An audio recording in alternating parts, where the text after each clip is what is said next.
Southern Fried Podcast News Desk, conservative and Christian news brought to you each Sunday night at 9 p.m. Eastern Standard Time. We will be covering news that affects America and you. From politics nationally and to the state level, we will discuss topics that are breaking each week and get your input as well. Join us each week for news from a conservative and Christian outlook. God bless America and God bless you.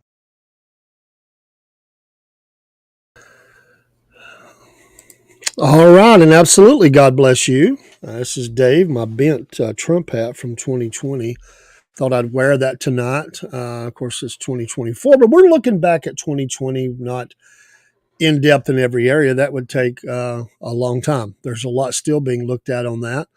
But we appreciate you being here. I'm Dave, your host for the SFP News Desk, conservative and Christian. We thank you. If you're new to the show, this is the third show. We're having a ball doing it. It's exciting.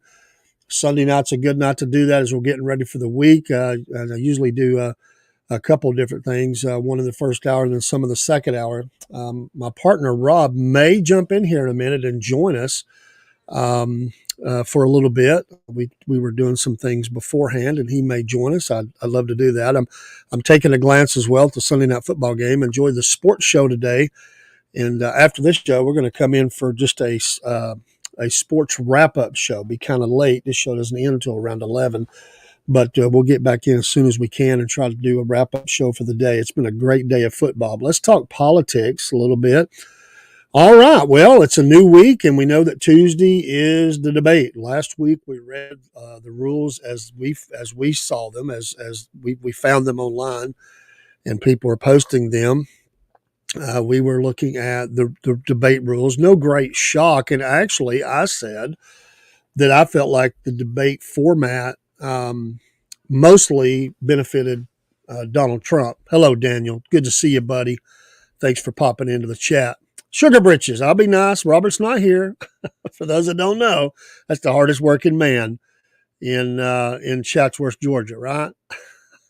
We'll throw him up there, man. Daniel, we appreciate you being here. Faithful viewer of all programs. And so some of those rules, without going through them all, is no audience, which I think probably audience would benefit Donald. So that's probably a negative. No not supposed to be, being able to look at the questions beforehand. No notes, props, or anything on the stage. They can have a pad, an empty paper, and a pencil, I think, or a pen, or something like that. But the biggest thing is the microphone. I think. And I said this is where it would benefit President Trump. And the reason being, and I said that was, I think that Kamala, because she doesn't have a lot of skill in this area, but she loves to play that talk to the hand kind of thing. Stop, I'm talking right now. Don't you talk over me. She tries to embarrass people with that. And so they set these rules, but then I've heard reported now, whether it's true or not, that she's come back and has not been happy with those rules and specifically mentioned the microphone and said thought it was a hindrance to her. Well, absolutely. You agreed to that, and you can't do that to the Donald. And that's been one of her things she does, reporters and all. She likes to throw her hand up and say, I'm talking here. And it's usually at men, and we get it. It's a ploy. It's a tactic. It's effective to a point, but I think she overplays it, and it loses its authenticity, which it never was very authentic anyway. For people that are really paying attention and knowledgeable about these things, it's not it's not effective. I hate that. I just think we're in that time frame now where the trying to make someone look like a mansplainer and all that. But I think that's not effective for them. But they don't like it. They can't do it anyway. They'll get a minute rebuttal. So this will be interesting. I predict this thing is going to go off. Some people said they didn't think it'll happen. It's going to happen. I really believe that. I don't think there'll be another one. I could be wrong. I don't think there'll be another one. I think ABC has the questions, David Muir, and then I forget the female's name. Not intentionally. I just don't remember. I had that information in front of me last week. But anyway, the real stars of it is those two because that's who we're focusing on. I also said last week I don't think it moves the needle for either one of them in votes. I really don't. The bases are set. There probably are some undecideds. I don't think they're in great numbers. I think the undecided that'll vote. I think the true undecideds are the undecideds. They're not gonna vote at all. They don't like either candidate, and there'll be some from both sides of that. Some that are a little more lean right, some left. I don't think they like either candidate. Their candidates were Nikki Haley and Joe Biden, and maybe even some I might some Ramaswamy. So, but since he kind of joined in early, I think that I think that's probably his numbers are probably not any danger there. So I think that's probably okay. But I do think that there's a lot of undecideds. A lot of Nikki Haley voters said they were not going to vote for Donald Trump, and many of those may not after they've seen the events that have happened. Now, this is when Joe Biden was still running, so they may change their mind. They may be mad, or they may just not vote at all. I mean, I think there's a true block of people that's not going to vote. In the second part of the show, or it may even be in the first part, just when I get there, I want to look back at Georgia in the 2020. Now, again, can't do a deep dive on all that, and I understand we're going to talk about the 11,000 votes and just briefly. And there's still a lot of ongoing committees, investigations. There's some names that need to be dropped off the rolls. That's probably in every state. Texas dropped 1 million. There's all that going on, but I do want to look at the numbers because I think it's a telling sign, and just talk about what had changed in 2020 versus 2016 for Georgia, and maybe what that looks a little bit like for 2024. I think those are interesting things. Nobody knows everything. Anybody that says they do, they're lying. I mean, it's all predictions, but it is interesting, and you can kind of look at what the campaigns are really focused on, and it'll tell the tale of at least what they think is the tale. And why Georgia? Well, I live in Georgia and I vote in Georgia and have for decades. But also because Georgia is one of the contested states, and it's probably the closest contested state there is. So I think that's really the big thing right now is that. So let me run just a quick commercial. I know I just started, but I want to get just a quick commercial in for ARA. We like to put those in there as often as we can. We'll be right back. Give Robert time. Maybe he's going to pop in here in just a second.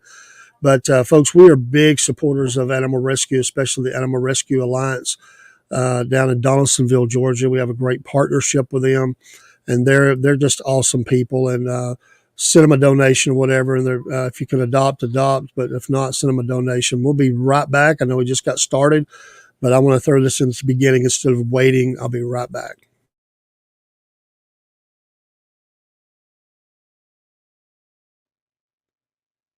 Here at the Southern Fried Podcast, one of the blessed things we've been able to do is partner with the wonderful people at Animal Rescue Alliance, Inc., ARA.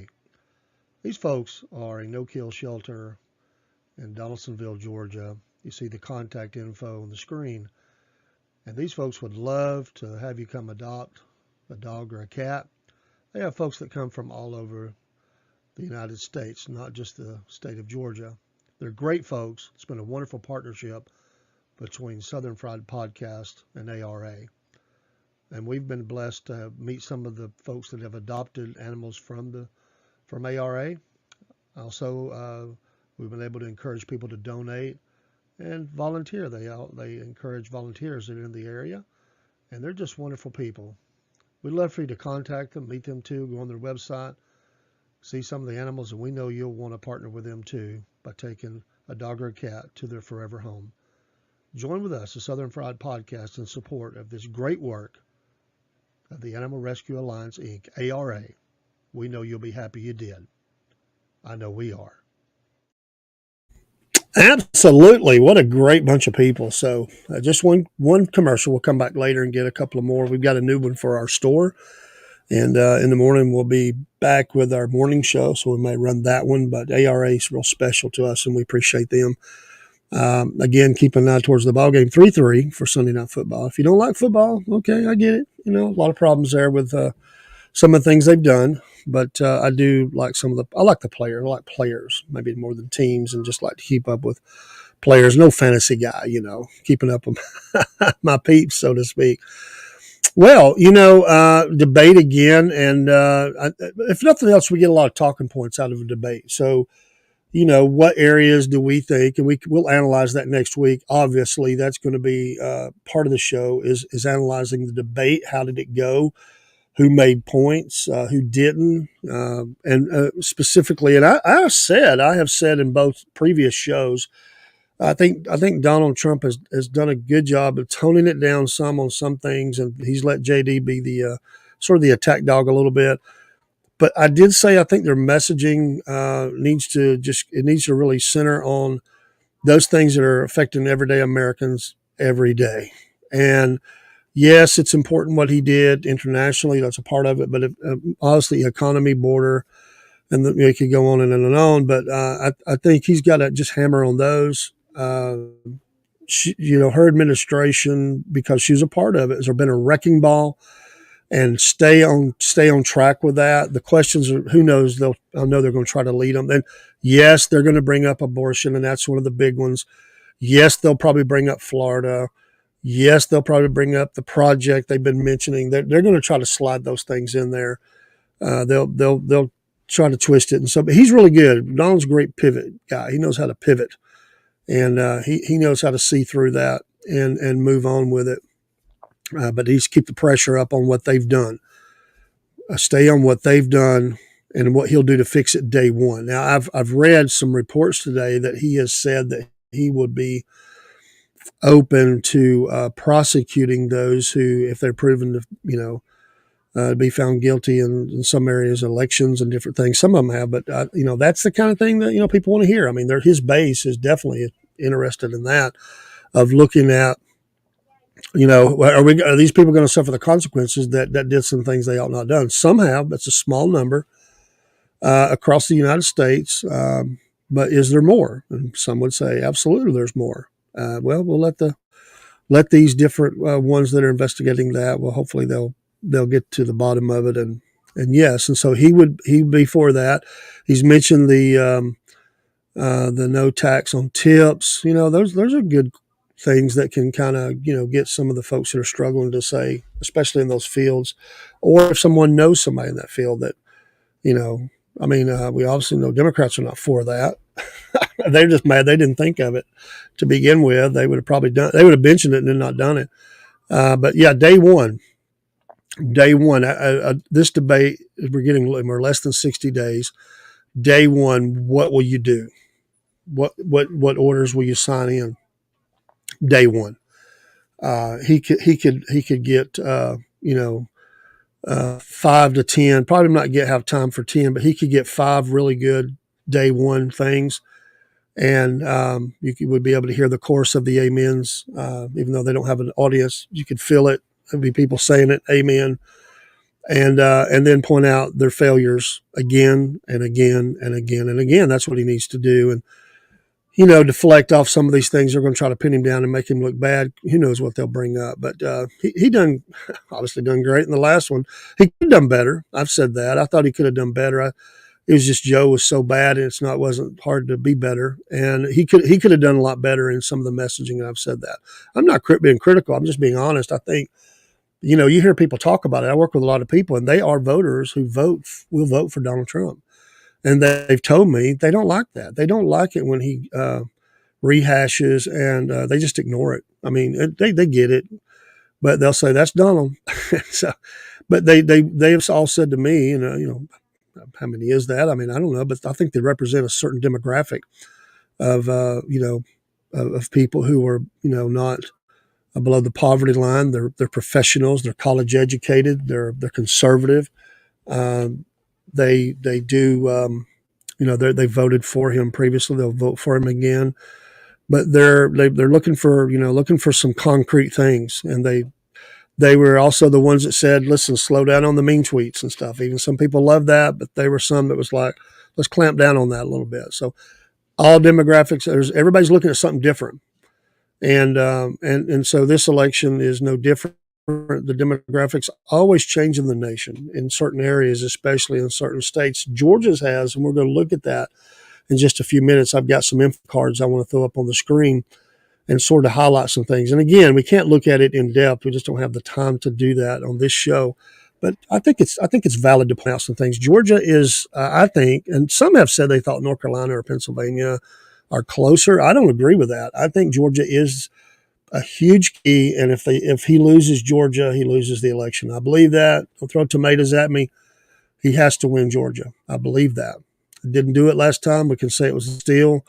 Whatever you want to say, but if you don't pull in Georgia, because we looked at that electoral map last week, and those numbers I think those predictions are right on track, except for maybe one I didn't agree with. And people got to get out and vote. And Georgia, they've been a big push, and I didn't realize how big a push the signing up of voters was from 2016 to 2020, and the numbers are pretty staggering when you think about it. Now, the percentages were really strong. You're never going to get 100% of voter turnout of versus registered voters. I was looking for solid numbers on that and I am going to pull some of that up, but not this week. I wanted to look at certain precincts, and I got into some other things. I still want to look at that.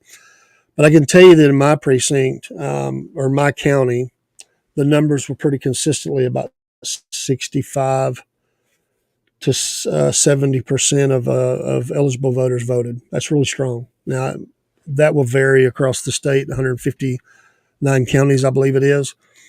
But Atlanta is heavily Democrat, heavily liberal, and those votes are close. And all we have to do is look at the race between Stacey Abrams and Brian Kemp for governor, and look how close those were. He pulled it, but he pulled it within, I think it was a couple 100,000 votes. And we know this was even closer for president. We know about it was 11,780 is talked about. Of course, there's been bad blood between Kemp and Trump, and at least publicly they have buried the hatchet. I don't think for a moment behind the scenes that it's not just as icy as it ever has been. But politics will do that. People will come out and want to, they'll want to play nice to get elected. Also, I was looking into now on Southern Talk, and this is our new show, and this will first airing. I'm hoping we'll announce it Tuesday night. I'm hoping that's normally a night off, but that's a combined show from our Manner Show and Mannerisms. It's called Southern Talk. It's a new show. It hasn't aired yet. It'll be live, and I may look in the state of North Carolina on that as part of that. We'll look at many things, not just elections. It's not an election show. But we are going to look at states and the news in that state as we go across the South. And North Carolina intrigues me, and there's not even on the presidential. I want to look at down ballot a little bit and talk about some news in North Carolina Tuesday night. So if all goes well, and, as they say, if the creek don't rise and whatever, I plan to be here. And I don't know if Rob will join me or not. Again, looking for him to pop in. I'm hoping he's getting some stuff done with the podcast. He's just busy in another area, and I'm hoping he'll come in about the time, because I told him we were going to cover his county in South Georgia. Again, for those that don't know, I'm extreme North Georgia, and so extreme. I mean, I can drive just a few miles down the road, I'm in Tennessee, or a few more minutes I could be in Alabama. He's extreme South Georgia, almost the same, a little bit, maybe a little bit longer as far as the closest state, but not much. I mean, he can be in Alabama or he can be in Florida. So we're about as extreme as you can get away from each other in the state. So I give a North Georgia view. He gives a South Georgia view. It gives us a unique perspective. We interview people in both areas, and then we know what's in the middle of the state. And hey, we appreciate all you conservatives, that live in and around Atlanta. There's a lot of you, but unfortunately there's a lot that are not. And so, I get that when you think about, and he's fixing to come in right on schedule. There's Rob. I was just talking about you and about how I'm extreme North Georgia and you're extreme South Georgia. And we get a unique perspective of elections in the state of Georgia from looking at the demographics and what you're hearing on the ground there and what I hear on the ground here. And of course, Atlanta is Atlanta. And so I'm going to pull up an info card in a minute, but how you doing, brother? You timed that just perfectly. I went to get a swallow of coffee. Then I'm doing great. I just this one brewed, and I thought I would throw it at you and get a drink of coffee. Unfortunately, you had hey Michael, he's in there, give us a thumbs up.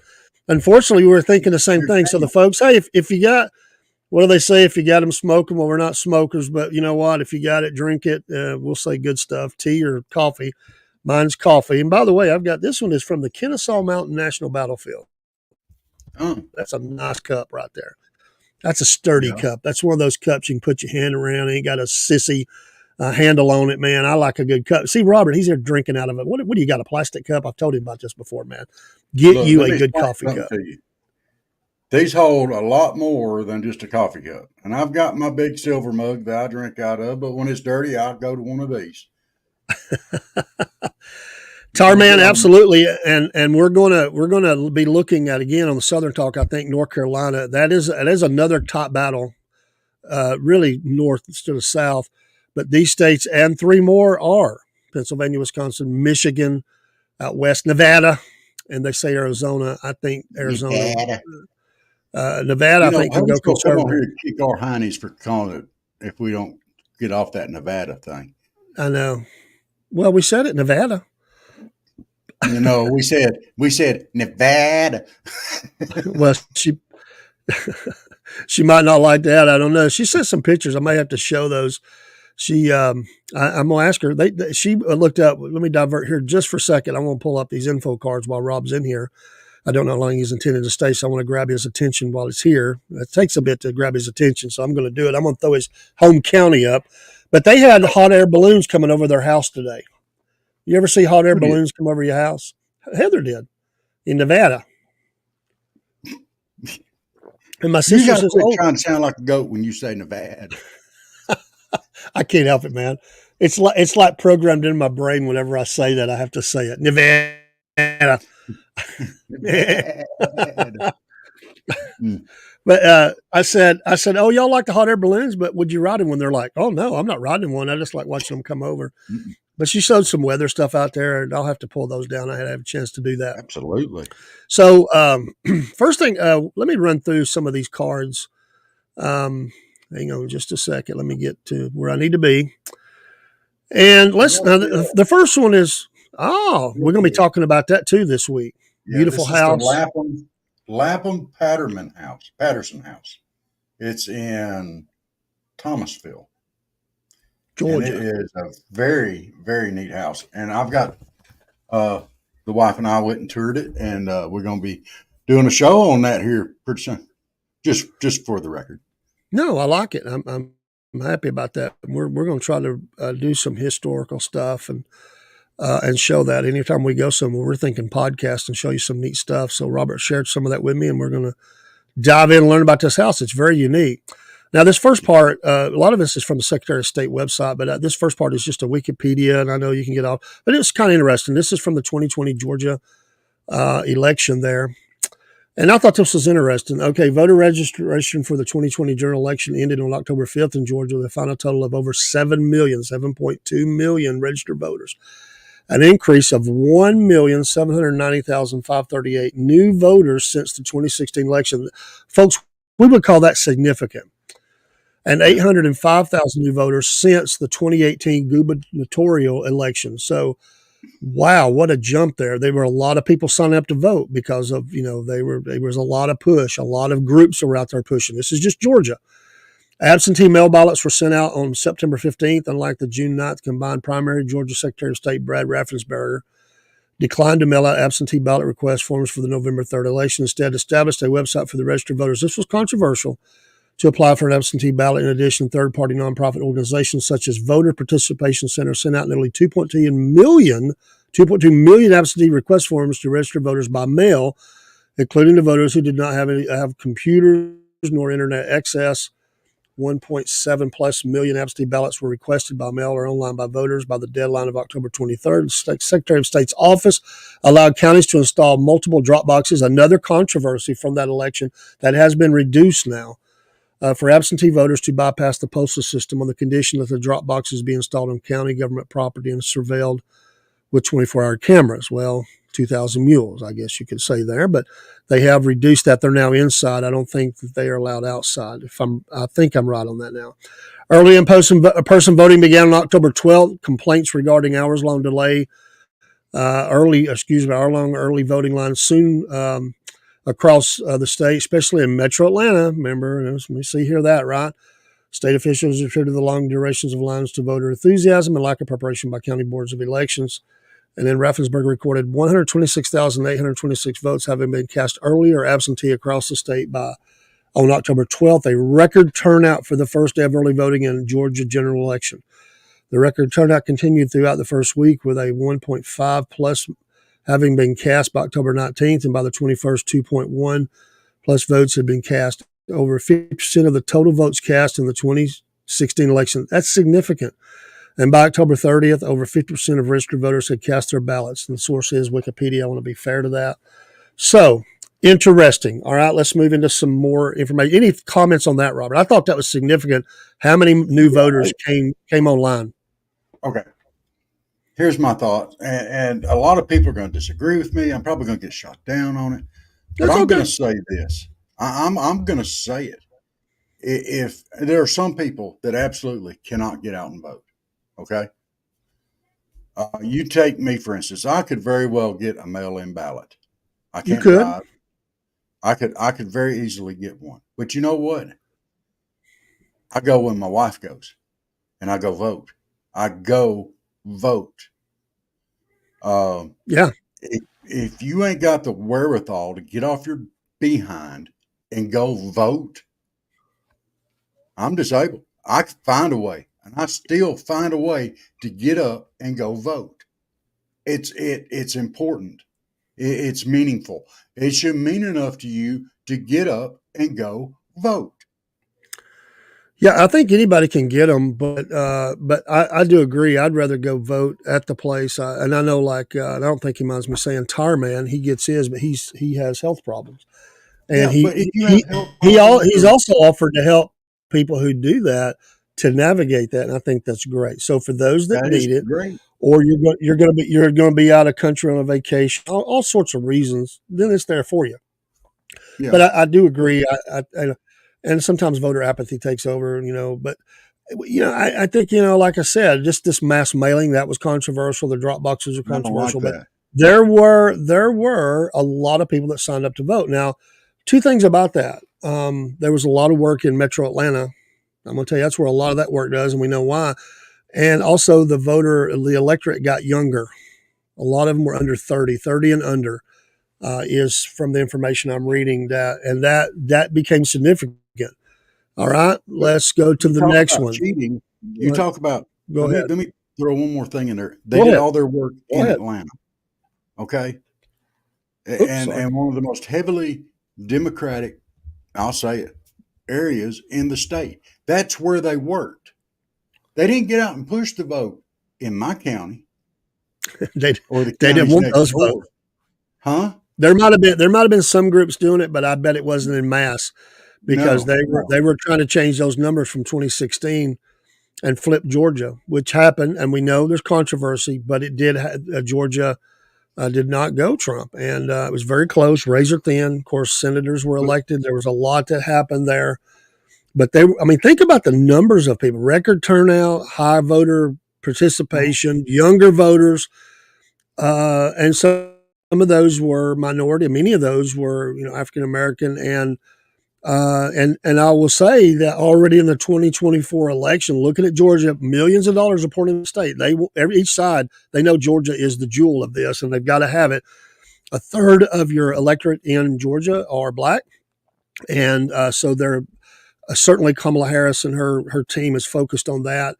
And making sure that those numbers stay true for them, because it's pretty heavy if you look at the metro number. And we're going to see a couple of counties here in this in just a second. Yeah. Yeah. I'm sorry, I'll be quiet.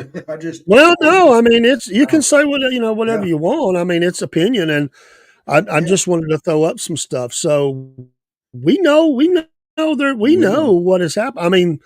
Right before you came on board tonight, I was saying, look how close that race was between Brian Kemp and Stacey Abrams. That was razor thin, man. Razor thin. Two of them, 2 elections. Those were razor thin. And she is one of those that has a a voter group in Georgia. I don't know if she's still affiliated with it, but she was definitely one of those. And when she lost, she really went full bore on flipping Georgia. I mean, that was a big deal for her, to flip Georgia. And so she was very involved with that, and many others, many others. So let's look at one more here.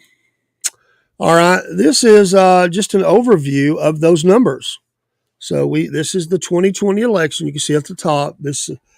I guess I'll pull this, and we see that razor thin, 2,473,633 for the Democrats. Was a +4 for them from 2016. I believe that's what that's saying. Or I may be looking at that wrong, but anyway, 49.47, razor thin Republican. Donald Trump, Mike Pence, 2,461,854, 49.24. A slight, and I only included these because there was a little over 1% there to the Libertarian Party, and then there's the Green Party. They didn't really move the needle, but the 62,000, that was significant because we were arguing. The debate was over 11,000 plus. Those 62,000 Libertarian votes became huge, Rob. Huge. Yeah. I mean, that right there swung it alone, those Libertarian votes. Now, the question is, without Joe Biden there this time, Donald Trump's still there, but Kamala is now in the lead as far as running for the campaign. Does she get the Libertarian vote? I've heard some Libertarians and even some middle-of-the-road Democrats say they're not voting for her. I don't know the numbers, though. Those numbers are hard to get a quantify, and I think that's true for anybody. But there are some that have came out and said, my party, this is Democrat, my party is too left of me, and I will not vote for Kamala because even though Joe allowed a lot of things to go on, they looked at Joe which is crazy because to me he went very extreme. He played to that base of extremist, and to me he went right lockstep with them. But there was a lot of voters, his age group or whatever, they looked at him and thought he was more still that old, blue dog Democrat, whatever you want to say, that was really closer to center, not at the center, but closer. Maybe not. Depends on how you look at it. But, I've heard a lot of people say, I'm going to vote for Kamala because I don't like Trump. I have heard so many people say that. Okay, so you don't like Trump. That's you don't like somebody. That's why you're not going to vote for him. Ain't got nothing to do with his policies. Ain't got nothing to do with the fact that he's out for us. And Joe Biden and Kamala Harris both ended up showing that they were not for the American people. You're going to let your feelings decide your political agenda. And I'm going to say, shame on you. Educate yourself. Figure out who you want to vote for. Vote your conscience. Do not let your feelings get into this. This has everything to do with what is right for the country and for you, not your feelings. Let me throw something at you before I go in the next part, because I think it fits this part. This just came out from the Gateway Pundit this evening. And it is said Democrats now hate pollster Nate Silver as his latest model suggests Trump victory claim he is a paid Republican operative.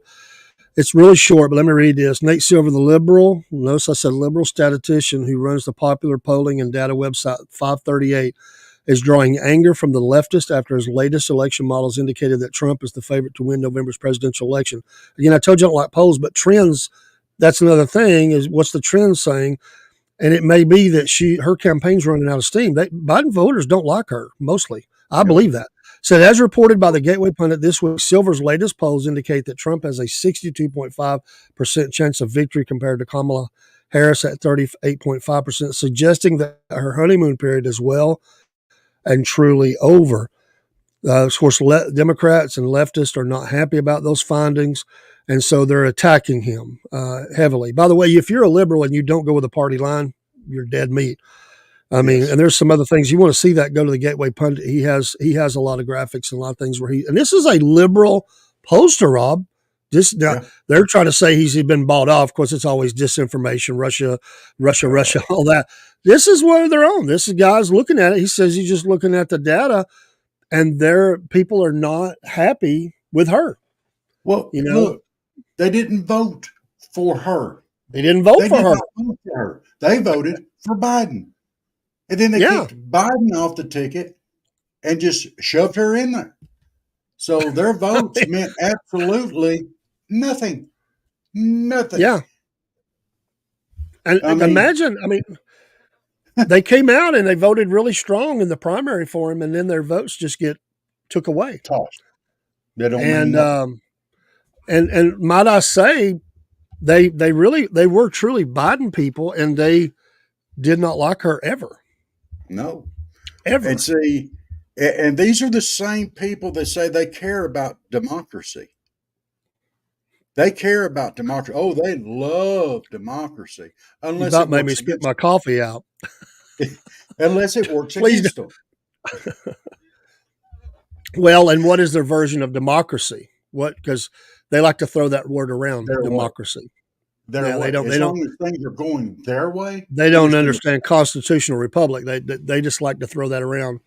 Yeah. So I'm glad you come over here. You're giving me this counterpoint. We agree. We're Trump people. I got it's bent, but my 2020, I'm about to get me a new one here this week. I am a Trump supporter, and I voted for him every time that I could vote, and I don't care who knows that. That's my right as an American. This is a conservative show, a Christian show, and I certainly don't think her values of what she stands for comes anywhere close to being conservative or Christian. My opinion. That's me. That's David Cordell. I'm saying that. I'm not speaking for Robert. I'm speaking for me. And he is my candidate. And those are the two choices. I'm not voting Libertarian. I'm not voting Green Party. I'm voting for Donald J. Trump to be president again. So we're not hiding behind anything. We just try not to. We try not to, come on and anger people as far as attack people, anything like that. We don't like doing that. But just stating facts about how, there's frustrations out there. We're frustrated. Absolutely. I'm going to throw another thought out there at you. When these let's throw the liberal media out there for just a second, okay? Okay. They'll come on and say something that's blatantly false or taken way out of context. It happened to I made earlier this week. They took something after the school shooting. They said, "Well, it's just a part of life now," but they just took that part. They didn't take it in context. They didn't put the whole thing. When you put the whole thing together, that's not what he was saying. He was saying, unfortunately, this has become a part of fact of life, and we have got to fix it. They left that part out. All right. Yeah. So they throw that out there and they call them out on it. Instead of coming out in the paper or on during the show or whatever to fix it, they just leave it out there. And then they'll go somewhere on X and put a real small little thing in there and say, yeah, they need to be held accountable for what they said. That's blatant. I agree. So, they're the ones that's attacked a lot of conservatives for putting out supposed false information. And in some cases, maybe they did. Maybe it was more their opinion, but you know what? They stay the same opinion. So this was the fight. And before we go to the next thing, well, amen. There's a lot of worry about these last 50 plus days. Just it's not 55, 6, 7, whatever it is, and what will happen, and what will happen according to who wins.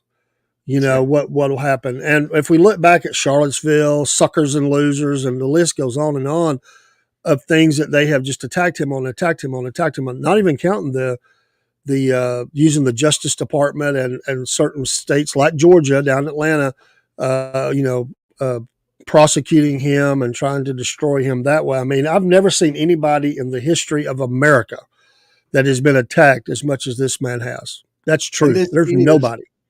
This is third world country politics. This is the way it works in third world elections. Sure. And that's what the Democrats want us to be. I think that leads to voter not only apathy, but frustration. So they feel like I might as well just stay home.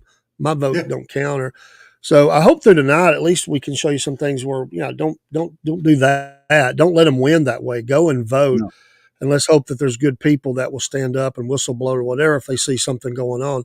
After all, I think this election, Robert, is going to be watched more than any election in history. Yeah. After what's happened, it'll be watched more be. than any other, and it should be. All right, one more. Let's go another one before I'm going to do counties next. I forget what this one was. Let's see here. Oh, it's kind of hard to see. Oh, real quick. This was voter turnout, and I did want to look at that. I'm just not going to look at counties tonight. I'm going to look at counties next week in Georgia, selected counties. But we look at if the voter turnout was above 73% or 66, and it's kind of small. But if you look, there's Georgia in that second block among 16 states where the voter turnout, and this is for 2020, was between 66 and 73. I think that number is. That's kind of small for my eyes. It is. But and then there were another of 13 states that it was above 73. That's pretty strong, Robert. And we look at those states, and there's some liberal, there's some conservative. I mean, you can't get much more liberal than Oregon and Washington and Maine and some of the. But you also have in Colorado, but you have Michigan in there. In Montana, so there was Virginia. It's always a tight one. Wisconsin, interesting states. Then you get down, and you got Alaska and California. Huge turnout. So this was the 2020 presidential election. There's a whole list. I just could fit this one part, and I chose it because I'm focusing on Georgia tonight. And so Florida, Georgia, right there. There's Maryland, Illinois, another liberal state, Idaho. Yeah. So I thought that was a pretty good indicator too. I actually thought those numbers were a little less. And way to go. Get out and vote. Absolutely. Yeah. Now, that still says that there was anywhere from 34 down all the way down to 27% of the people, depending on county that didn't, or depending on state and county that didn't go vote. That's a huge number, Rob. Yeah, but there's so many people that even now, well, it don't matter. They're going to put in there what they want. They're going to put in there who they want. And my vote don't matter. And you hear that a lot. And, you do hear that. And, referencing back to Joe Biden, the person that they voted for didn't get put in, and they slammed Kamala in there. They put in who they wanted. That's a prime example of why a lot of people won't go out and vote. Yeah, and if I was a Democrat, if I were, how could I not be mad at that? Mm-hmm. I mean, how dare you do this? You know, this is not who I voted for. Switching midstream. This ain't who won the primary. I'm just saying. They come in there like the Godfather. Mm-hmm. In this case, maybe the Godmother. Pelosi came in there and said, "You're done. It's over." Wouldn't you like to have been a fly on the wall in that room? Wow. Imagine how many F-bombs flew in that room. Well, yeah. I'm on. I have not been able to stomach Pelosi since this moment. See if you remember this moment, Dave. You ready? I'm ready. I haven't been able to stomach her since then. Yeah.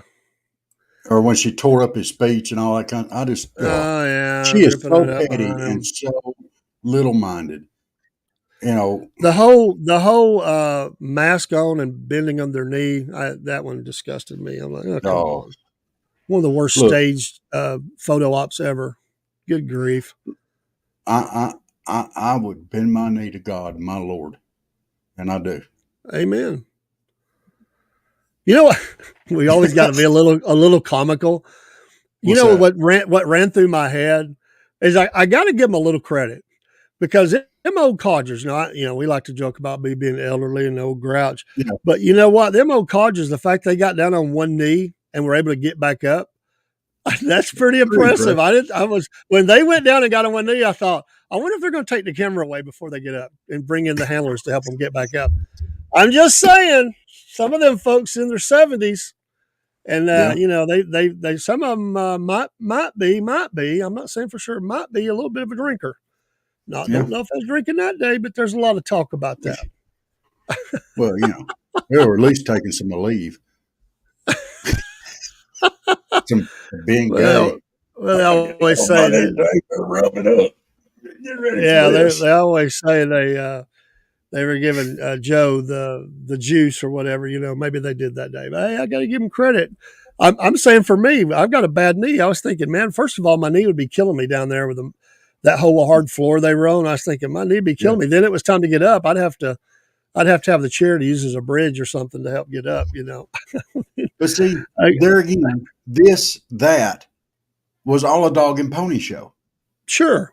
It's Yeah. all about the dog and pony show with them. Let's show them everything that they want to see. And then when we get elected, we're going to do what we want. All we got to do is put forth an image that this is what we want you to think of us and how we want you to see us. I'll tell you what, if they want to impress me, why don't they do something about the broken families and stuff that are coming up in black homes now? They Yeah. have made a system to cater to black women of color being on welfare. It caters to it. They make more money for more kids and not having a father in the home. And if you say anything about it, then people get mad. Or we could say that Planned Parenthood is where those where are they located at Yeah, traditionally. yeah, I don't like to use the word Holocaust because that's reserved for Israel. Understandably, what happened there, but whatever words you want to use, the amount of what great African American children have we lost due to the genocide that's going on in inner cities yes, in places that will do these abortions, and that's going to come up in the debate. That's going to come up in the debate. I'm telling you, there's numbers thrown out there, and if you look at the overall percentage of demographics of those, it's horrible. I'm pro-life. I'm not hiding that. I'm a Christian. I'm a preacher, and I'm pro-life, and I believe in life, the sanctity of life, and it's just horrible. But that is they're spending a lot of resources on that because unfortunately, there's a that's lot their of fault. people that they want to hear that. Let's And say, not only are we both pro life, but we are both pro U.S. and U.S. citizens. I know I absolutely. don't, and I know that man right there don't give one whit what color you are. We care about if American citizens. We love you. We support you. You're in our country. We're all in this together. Yeah, we're two white guys on here talking. It don't matter one whit. Uh, black people out there, they're just as much American. I don't care. White, If you're black, green, yellow, if you're a purple, citizen, yeah, if you're a striping. citizen, you're a citizen. Yeah. It's all your country. And so why has it Somebody got to put be African well, American? Well, I'm because Irish American. well they The Irish people were indentured servants and treated as slaves when they came over. Where's mine? But I'm white. I guess you're not going to see that. no. um, the the divide and conquer, and so any issue that you can drive in between people. I told you about the guy that pulled up in front of the big box store, and he was talking to me. He was an educator. He was African American. He was an educator. He'd put all his kids through, seen them all the way through college, and all of his grandkids. He said, "I got the last one going through now." And he looked at me and he said something which was really amazing. And he was there. He was waiting on to come out of the store, and we were talking. He said, and I didn't expect it. It come out of nowhere. He was in his 70s, and he said, "Sir," he said, "there are people in this country that want me and you not to like each other." I said, "You're right." He said, "We can't let it happen." He said, "We're the same. We're Americans. We love this country. We cannot let those people win in this. We cannot." And I said, "I wholeheartedly agree with you." And he was frustrated. He said, "Well, it starts where you're at." He said, "I Yep. say this all the time." And I said, "Well, I'm glad I met you today." And I said, we're this. We're Americans. We're standing." And he told me to have a great day and God bless. And that's what I told him. And I would say that to anybody, that we Mm-hmm. are Americans and let's stand for this wonderful nation and the opportunities we have here we're so blessed. Well, Rob, let's There take was, are you good for a few more minutes or I don't yeah. know how I want soon to. you I got want to there. bring up one more quick story here. Go ahead.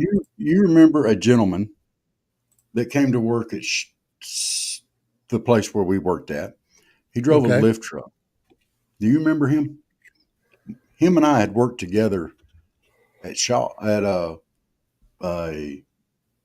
warehouse in Ringgold, driving pole hoisters. He's very well dressed, very nice mannered. You probably know who I'm talking about, I even probably do, after but years. I can't think of who it is right now, but seems like it But does ring a anyway, bell. he came in, and his first day there, I saw him, and I called him by name, and he looked up and he saw me. His eyes got about this big around. He come over and he hugged me. Hey, how you doing, brother? And da da da da. We carried on for I don't know till they made us go back to work. But we were just happy to see each other, and that's the way it should be. Sure. Color didn't have not a one whit to do with it. We liked each other. Yeah. You know, it doesn't matter. That's A lot of people have come to the realization that this a lot of things, and I'm not saying we don't have some problems. Every nation does somewhere. You can find problems anywhere. But overall in this country, we don't have the problems that are being promoted in that way that they proclaim. And a lot of people have said recently, I don't listen to that. I mean, that's what they'll say. I don't listen to it. It ain't happening to me. I don't know where you're getting your data at. But again, divide and conquer. Divide and yeah, conquer. And if they can make us not like each other or be enemies or whatever, and we're not enemies, well, however anyone votes, you're not my enemy. You're no, not my enemy. I know they want that. They want that because they want us to tear into each other. We can't do that. We can't let that happen. Just talk about. I look at it this way. I don't like, and I'm not. I don't hide my party, but a lot of people look at or should look at. Just look at the issues and who best fits the issues that you have, that you want to see as an American, that you are concerned about as a taxpayer, as a person who lives in this country every day trying to raise your family, safety and security, so crime, food prices, energy prices, I um, mean, all those things again and again and again. Safety in schools, the education, is it good education? Just this past week, two kids, and I don't know, I haven't talked to their parents, but two of the kids said that their parents were taking them to the online. It's the same school system, but they're taking them out of the school because of bullying. This is the same school my granddaughter goes to, and I know there's been some problems there, and she hasn't had any real problems, but there's people are concerned about obviously the shooting in Georgia, Rob, right here in mm-hmm. our back door, horrible. Safety in schools, that's another thing you want to know when you send little Johnny, little Susie down to the school that they're going to be protected. And there were gaps, I believe, in some of that. Why was the door open? I'm going to let the investigation play out. I'm just saying we agree on more than we disagree. I believe most people in the Amen to United that. States. I believe that. Are there I do too. issues that we disagree? Yes. But for the most part, we agree. We Yeah. can't let the haters divide us. We're just going to have to agree to disagree on some things. And that's okay. Yes, That's it is. okay. And my coffee cup is empty. So we're gonna have It- I've run an ARA commercial, but I'm gonna run a new commercial for the store, Rob. And when we okay. get back to the other side of this, we're gonna look at some of the I've got your county, my county, and a few others surrounding them. We're gonna look at. Okay, Okay. we'll be right back, folks. Thank you for watching. We've had some consistent Yeah. folks in here. I'm holding Robert up. He can't go get his coffee because I won't shut up. Yeah. Robert's going to get his coffee right now. You keep right. The Southern Fried Podcast is pleased to announce our newest show called Southern Talk. We merged two shows called Manners and Mannerisms 101 into this new show that we felt would better fit our interest in talking all things Southern. So join us for Southern Talk, where we still cover all those manners and customs that we are known for in the South. But now we can expand the topics and reach of this show in a show called Southern Talk with Rob and Dave.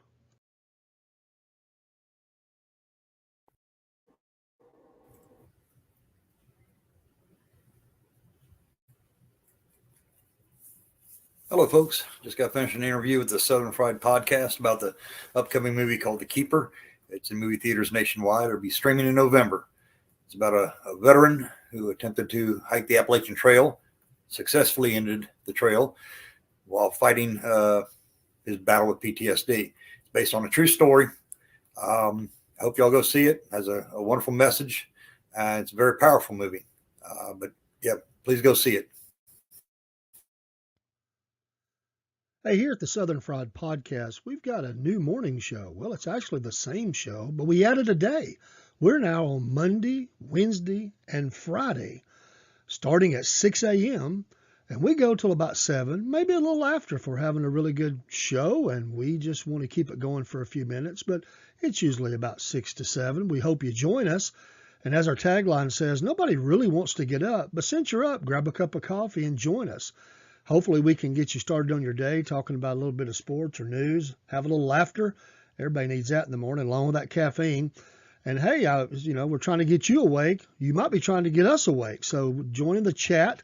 Let us know what's going on. Sometimes our best programs are from the chats that people tell us some things that are going on or remind us of some things or correct us on some things. Hey, all the above. We hope you join us on the Southern Fried Podcast morning show, Monday, Wednesdays, and Fridays. Have a great day in Dixie, and God bless. The Southern Fried Podcast now has its own store. Go to sfplive.com/store. These links are also found on Facebook and X and some of the other social streams.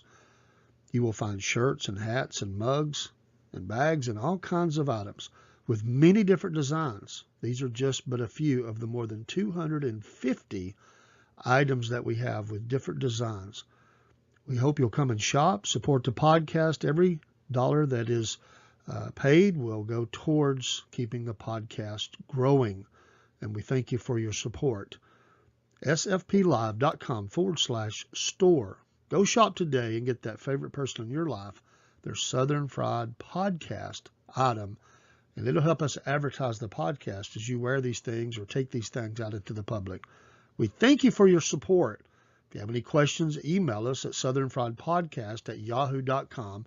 We'll be glad to answer. We're running some specials as well, 20, 25, and even 30% off in some cases.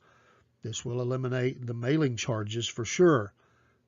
So go to sfplive.com/store for your Southern Fried Podcast items today. Remember, Christmas is just around the corner. Hey, this is Dave with the Southern Fried Podcast. Please join us each Wednesday evening as we go live for Hump Day News, where we talk about a little bit of everything. We'll laugh a little bit. We'll tell you a little bit of sports news and other news that's going on. Each Wednesday evening at 7 p.m., join us for the SFP Hump Day News live. You're midweek, making your way through another work week. Join us, and we'll try to make you laugh a little bit and keep your day a little brighter. And we're back. And I have coffee. And I do too. I just made mine, and it even quit walking here. When I started the show, it was making all sorts of racket. I've got it right here beside me, so but it's close and good, and I can just throw a K-cup in and go. So I have my other one I use too, but this is great during the shows. So I like, K-cup, buddy. Yeah. Right now I'm drinking the Donut Shop Blend, and it's an off-brand. The Donut Shop Blend. I can't even believe you put that up on screen. Oh my gosh! Why? Huh? That's the most sissy thing out there is a K-cup. Sissy thing. Oh, I'm gonna get a K-cup for you. Curious. I just make a pot of coffee. Well, I do that, but I got to go all the way in the kitchen for that. This is right here in the studio with me. Come on, bro. Get you a jug of water. You get you a jug of water. Bring you a pot of water in your coffee thing. Fill it up. Have you a jug of water. Fill your coffee pot up and have it right there. But no, I got him a K-cup. That's right. Oh man, we the part of the employee experience at work, and I appreciate it. They have many different kinds at work that we use, and I've gotten used to them. There's a Colombian blend that I like, and I like the donut blends and the breakfast blend and all that. I don't get into some of those wild ones. Don't be shaking your head at me, boy. That's right. I knew when I said it. I started not to do it, but I said I'm going to do it anyway. I knew not to do that with you in here, but that's okay. I'm Oh, a big old boy, and I can handle it.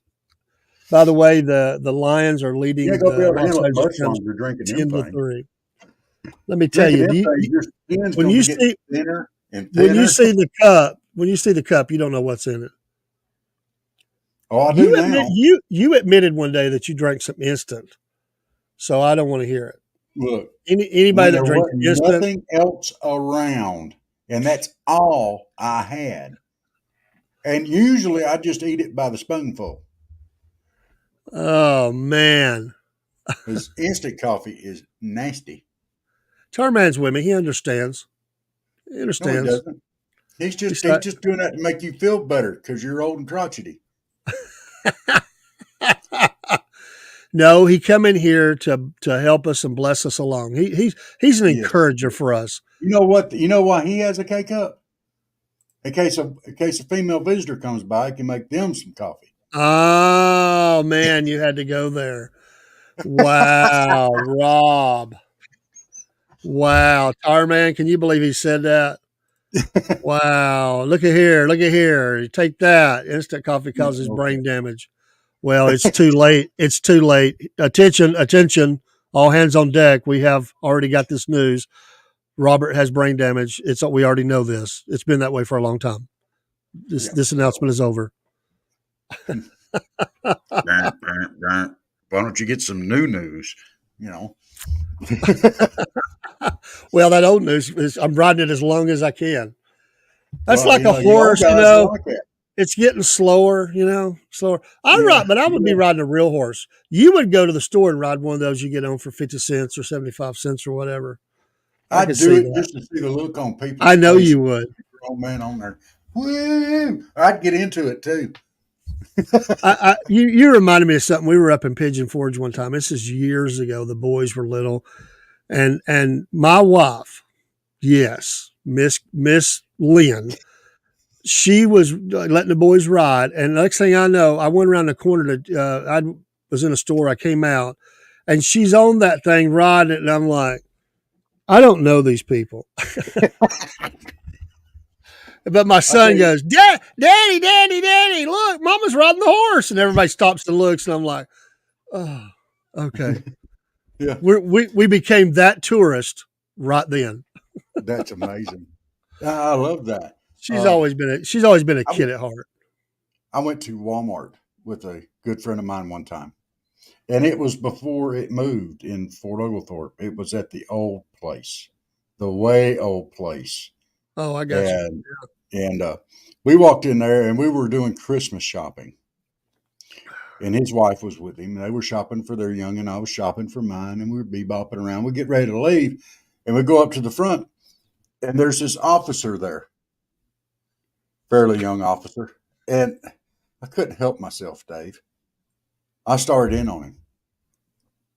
That a real gun? Yes, it's a real gun. What kind is it? It's 9mm. What kind? He told me all the makes and models of it and everything. I said, can I hold it? He said, no, you can't hold it. I said, well, it's not loaded. He said, yeah, it's loaded. I said, look, having a bullet in your shirt pocket does not make it loaded, Barney. And oh, man. He said, you need to leave now. And I said, wow. You want to come with me? We can do some target practice out there in the parking lot. I had to leave. Oh, well, yeah. Here's your sign. Oh, Tarman, man, he just throwed me under the bus. I'm K-Cups while I'm waiting on the other one to brew. The K-Cup with an adapter, Maxwell House, is cheaper than buying coffee pods. Thank you very much. He still puts real coffee in there. He still uses real coffee. That's not throwing you under the bus. That's just showing that he's wearing pants where you're wearing a skirt. Oh, come on. You know better. Wait a minute. See what I have to deal with. From? What? Where's that mug from again? Come on, put it back up there. Kennesaw? Yeah, Kennesaw Battlefield, National Battlefield. K. That's your K cup. Yeah. I like it. Didn't think about that. That is my K cup. Don't make me break out the John Wayne cup. Oh, you tired, man. Andy, I got me a podcaster. I wanted a hot rod hearse forever. I just thought that'd be the coolest thing ever, with a coffin in the back. And if I was ever going to drive it somewhere, if I ever got tired, I'd just crawl in the coffin and go to sleep. But then I got thinking about it. I'd die.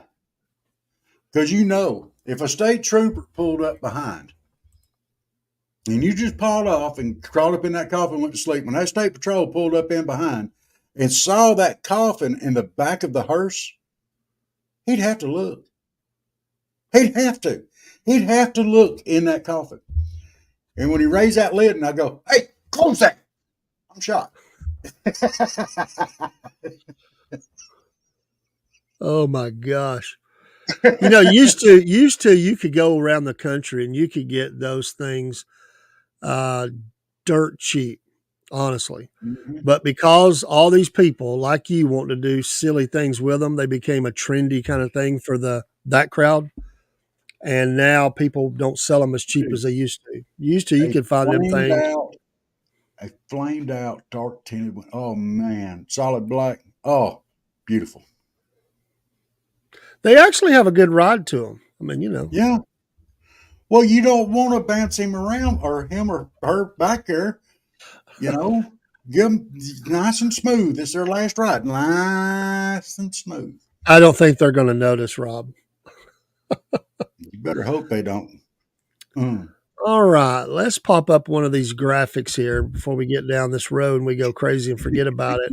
Sorry, folks. Is this still SFP News Desk Political Talk, Conservative and Christian? Let's look at Georgia 2020 and let's see what we see. I don't know which one's popping up. I don't see the end of it. So it's going to be either. It's 50-50. It's either it's the one that has my county on it. It's the one that has yours. So here we go.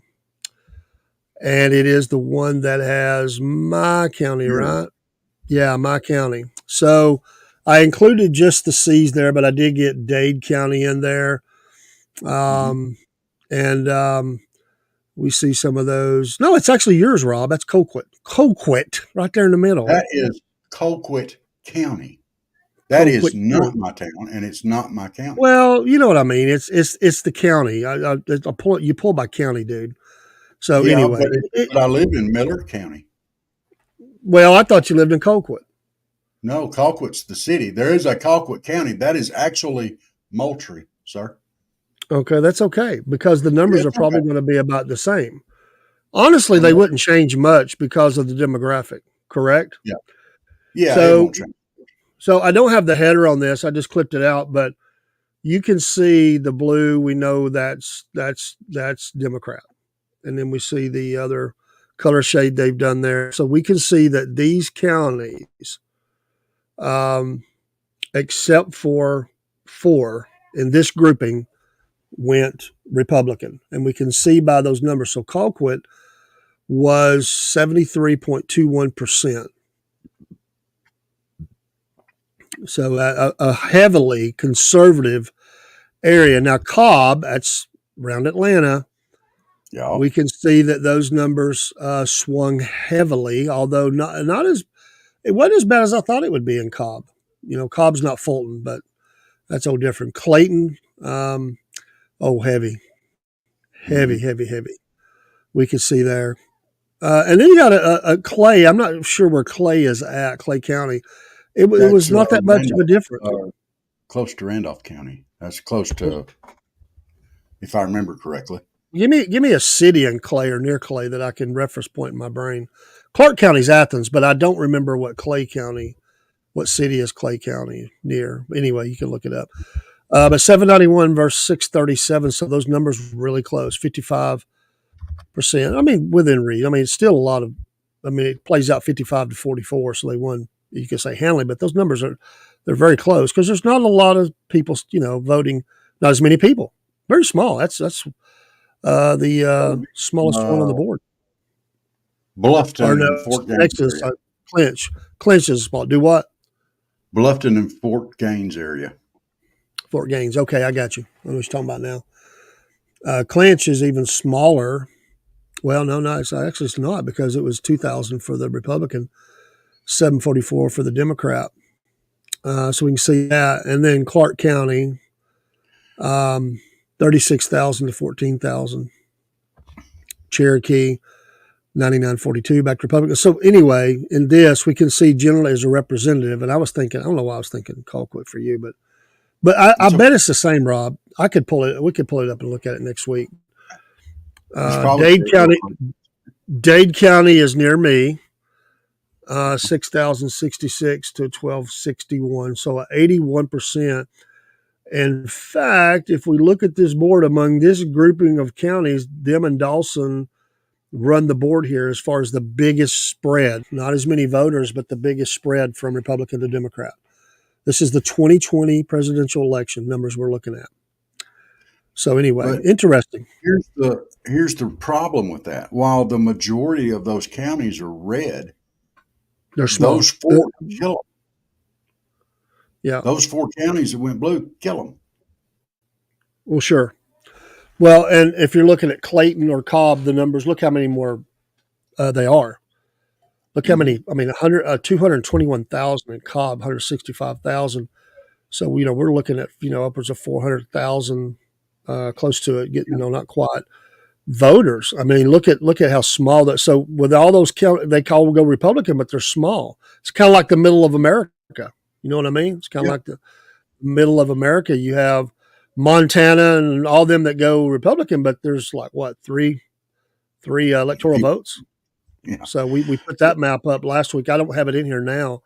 I think I took it out. Actually, I still have that, Rob. I don't know if you saw this before we look at the other one. This was last week where they were kind of seeing where these were at. The ones a little grayed out there, those are considered they're toss-ups.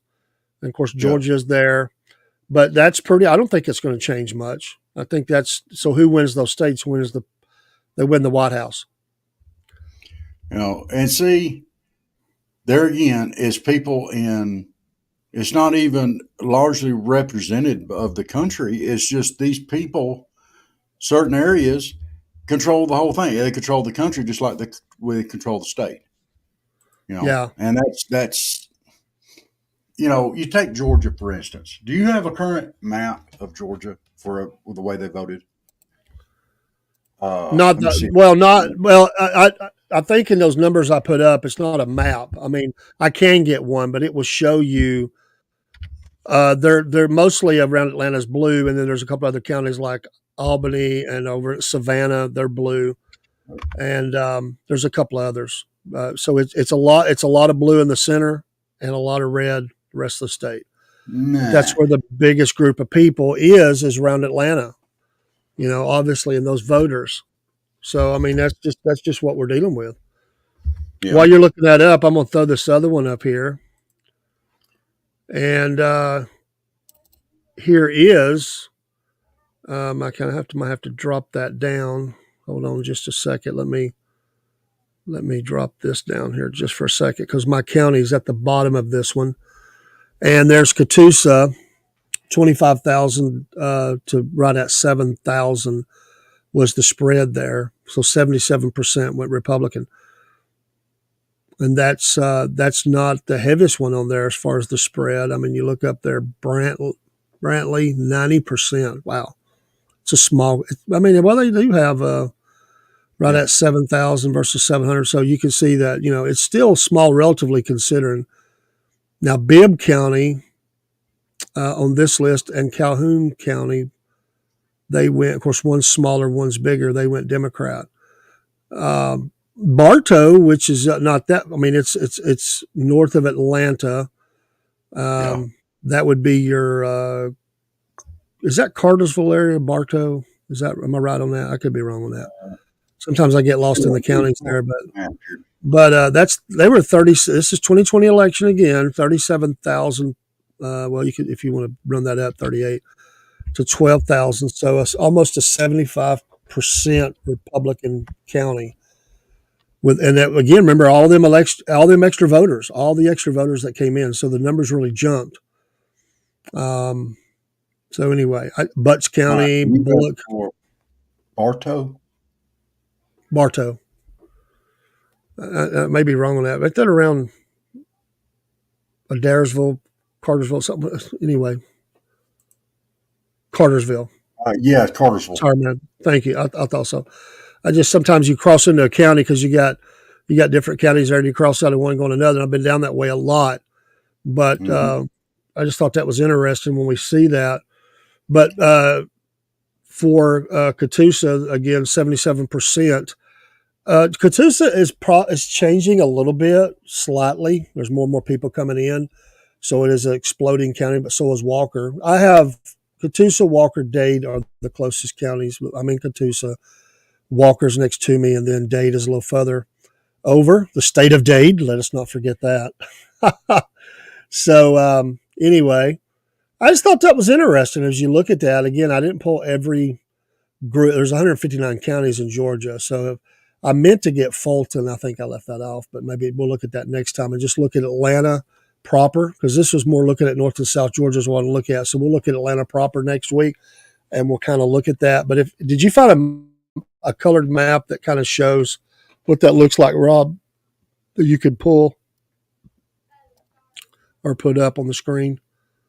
Because I do think that's interesting. I mean, I looked at one earlier. I just didn't pull it. Okay, there we go. 2020 general election. There's Atlanta. You can see all that. There's some conservatives. You can see some heavy on.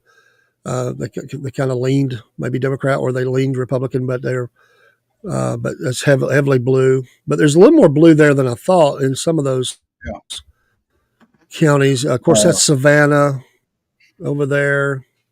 And you got Augusta, and then Albany back over the other side. Columbus will be city of Columbus. They'll be, they'll be. It's a military town, but it's still a town, and your towns are liberal. Yeah, your towns are your urban is generally generally blue. This is your county, correct? Yes. No. To the right, that's Walker. Sorry. I think that's Catoosa, Walker, Dade's there.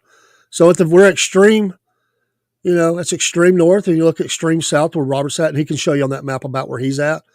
This is my county down here. This is Miller. Okay. Baker, Early, Seminole. Or is that Seminole? I don't remember. Where's Colquitt? Colquitt's right here. Okay, right there. Okay. That's Colquitt, the city. Colquitt, the city. What the heck just happened? Don't do that. Sorry, I got all kind of maps up here now. Let's see. Colquitt County is okay. This is Miller County here.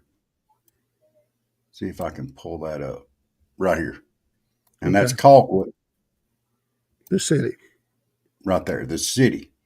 Now, if you come over here to the eastern part of the state, there's Colquitt County is right here. Still South Georgia. Yeah, it's two counties over, but that is Moultrie. So you have Miller County Georgia and Colquitt County, and but you got to go through Baker and Mitchell to get to Colquitt County. Okay. So that's a common mistake. People make that all the time.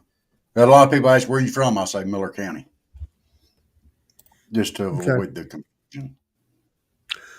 I really don't know a lot about those South Georgia. I mean, I've drove through going to Florida, but as far as I have drove across the state because I spoke at a church in Albany and drove across to Waycross and on down into Okefenokee a little bit. But you were right with the demographics on it. Yeah. Because as you can see right here, there's just a little bit of blue there in Colquitt on the Pie Wedge. and Moultrie's about the same. Yeah, there ain't much difference between the two. but these are small counties, population wise. That's the problem. Mm-hmm. So when you look at, let's say, election night, let's talk about election night for a minute. So I'll be at my precinct. I'll get home, hopefully 10 or just a little after. There's always two counties that haven't came in Georgia. One will be Fulton, bank on it, and the other one will always be some little small county in mid to South Georgia, and it's like, 6 or 7,000 votes, and they're waiting on that to come in. And they've had problems, power outage, whatever, it happens, and they got delayed. And so they may have even extended. Sometimes if you have enough problems, they have to get a judge. A judge will make you extend the election for an hour. So they're always late to come in. There'll always be one. It's just the way it is. And Fulton will be it. But Fulton carries a lot of weight. So if you remember when Herschel Walker and what was the other gentleman running? Anyway, they were leading at one point, but Fulton came in when those numbers plotted, when they downloaded, the state Secretary of State's website. Boom, Democrat victory. So predictions, Rob. What do you think? I mean, I think it's interesting. We've got a record number of people registered to vote in Georgia. They are looking over these voter rolls.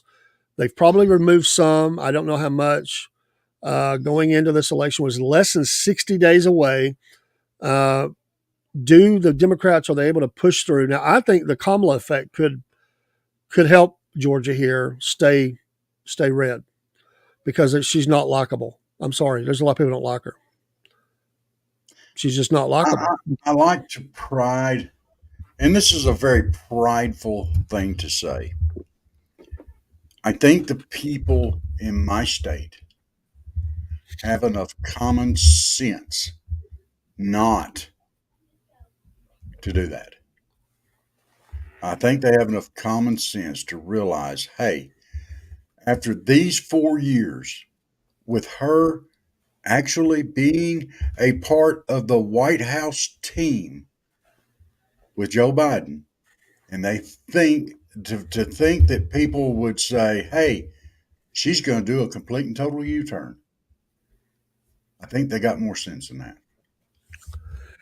I hope so. I hope this pollster is right. I think the country's just sick of this whole team, and Biden carried more respect out of older voters because they've been around with him for 50 years. They don't. She's left coast. I think you may be right. I hope so. But I'm going to tell you, I'll say to the voters who may hear this, in the state of Georgia, you better get out and vote. If you're going to vote for Donald J. Trump, you better get out and vote. Every vote counts. What's the saying? They're all saying too big to steal, too big to rig, or something like that. But you better get out and vote.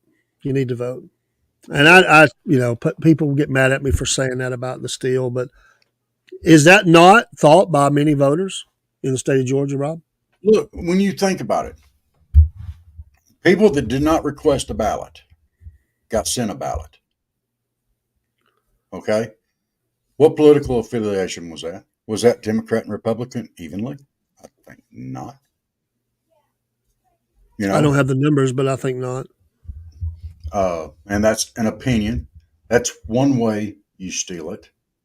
Another way, who's counting? Who's counting? Well, a lot of the questions about how many were there extra ballots cast? To me, it's just awfully suspicious. I'm not saying that it can't happen or it didn't happen or whatever. The election was held. It's over. It's certified. But it's awfully suspicious. Well, when all of a sudden a whole pile of votes turn up blue or a whole pile of votes turn up red. For Georgia, I tend to go a different direction.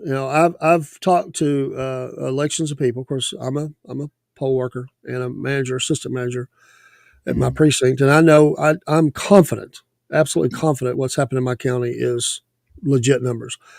My problem is across the state. I would say I don't get caught up in the Dominion part. What I would say is that there were voters on the roll who shouldn't have been on the roll. How many is that? I don't know. Number two is there's people that moved out of the, well, that goes back to the voter roll. There are people who moved out of the state that should not have been allowed to vote in the state that did. How many of those are there? That's what's being examined. And there were rules that they believe were broken. That's what's going on in front of this elections commission. And there's a lot of heat on this right now, and it were 11,780, baby. I don't know. That's not a lot of votes. If you say anything about it, they call you Jim Crow.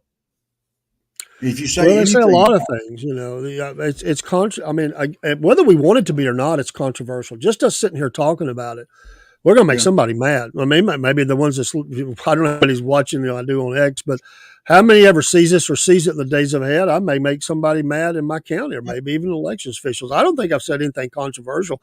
I'm just saying that's what's thought of people and I'm not afraid of stating my opinion, and I've stated that. And I have looked at this extensively in my, in my county. I've examined those numbers. I always come back and do the research. I do it before, and I come back and I look at the election results, and I go in and I look at that, and then I talk to people, and I know the hand counts that were done. I know the people that are involved in those hand counts and how they came out, and they match. So I'm telling you, I can't say across the state that. I can say in my county, I don't think there was any shenanigans at all. But that's my county. Yeah, that's your county. I feel comfortable. Now, across the state, I'll have to leave that to the hands of those who look at those things, those that certify those things, or whatever. Why does it take Fulton County so long to get their votes in? It's always, well, if you talk to people, and I'm going to be careful what I say here because that could be used, and what I'm going to say is you talk to people, and they'll just say that they just, some of it's mismanaged, that there's been issues with who, it isn't, maybe it's not even the whole county, it's certain precincts within the county, and there's just always seems to be problems. Of course, that was the one, and people didn't like the water leak thing. Yeah. That happened in 2020. What was up with that? And I'm telling you, a lot of people mad about that. I talked to a gentleman, I won't use his name. He's up here with us, and he's worked in the next county, and he said it's always a mess. I mean, they got to answer for that. I can't answer for them. And I'm going to tell you, I think election workers are some of the hardest working people in America. What they do, they're dedicated, and most of them have been doing it. I mean, there are new people come along, but a lot. I can tell you that in our area, they're professionals. They're ex-military. They just want to serve their country, serve their county, and have good elections. I've talked to so many. I work with them. So when I tell people what's going on locally in my county, I have no concerns. I have no concerns, but I can't speak for every county. That's above my pay grade.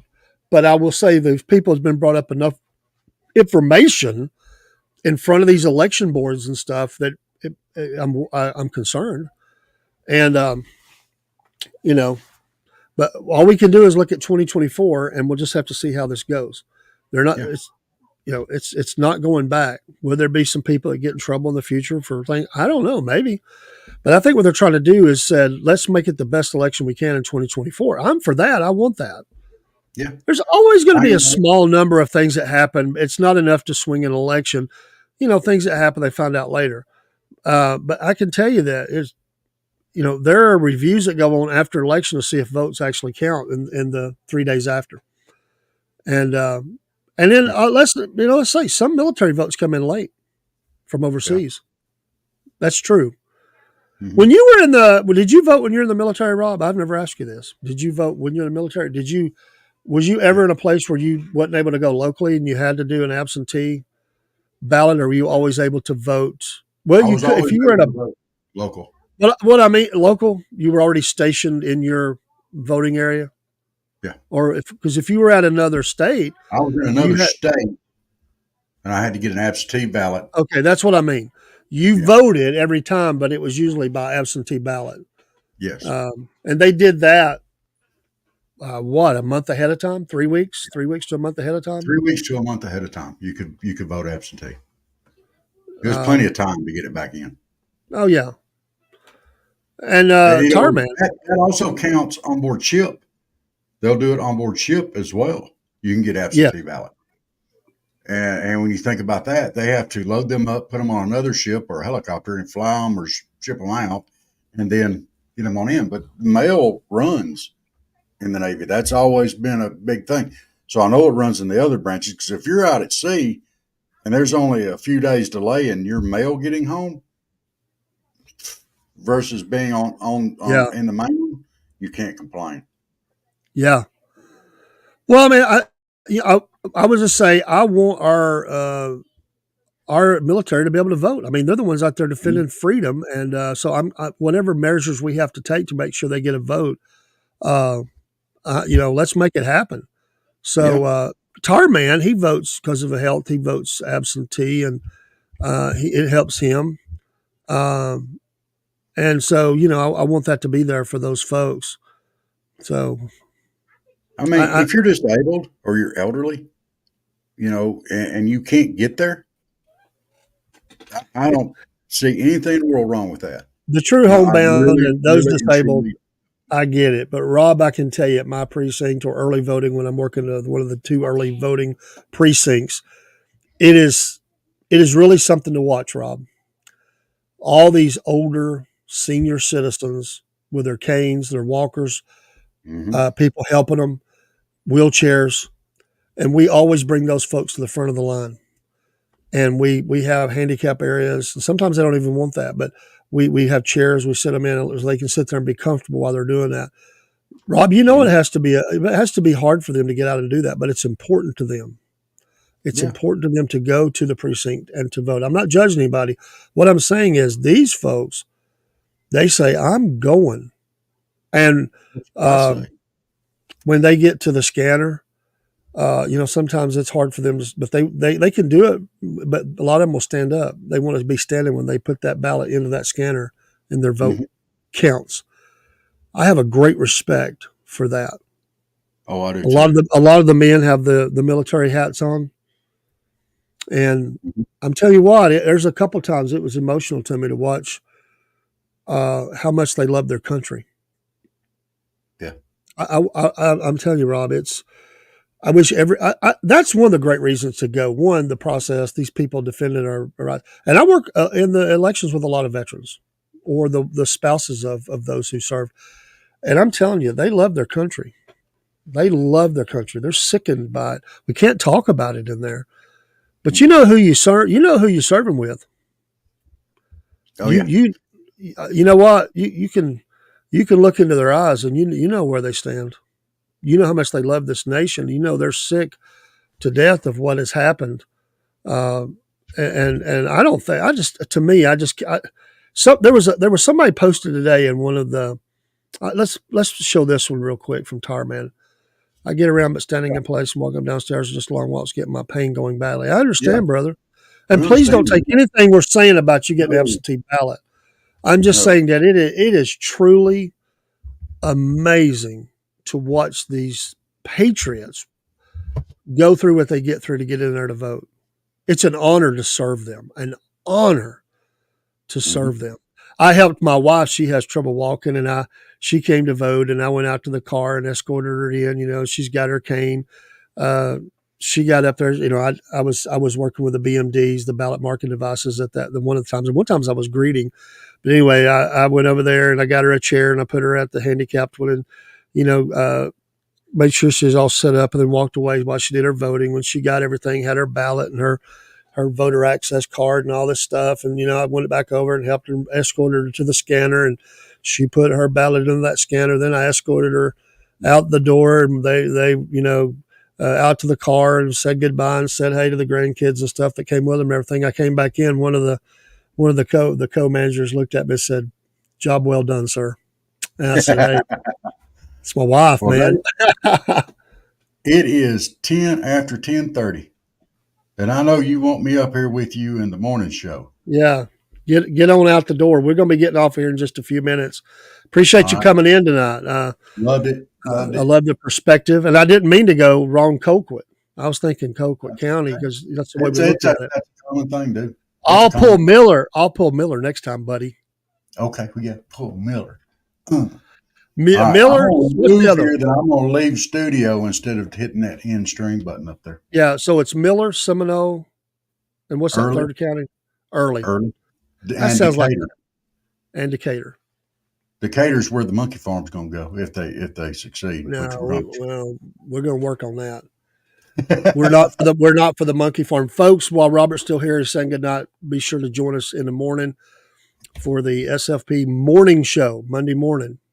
We'll see Yes. you, Rob. We'll see you in the morning, brother. Get a good night's sleep. We'll be off here in just a few minutes.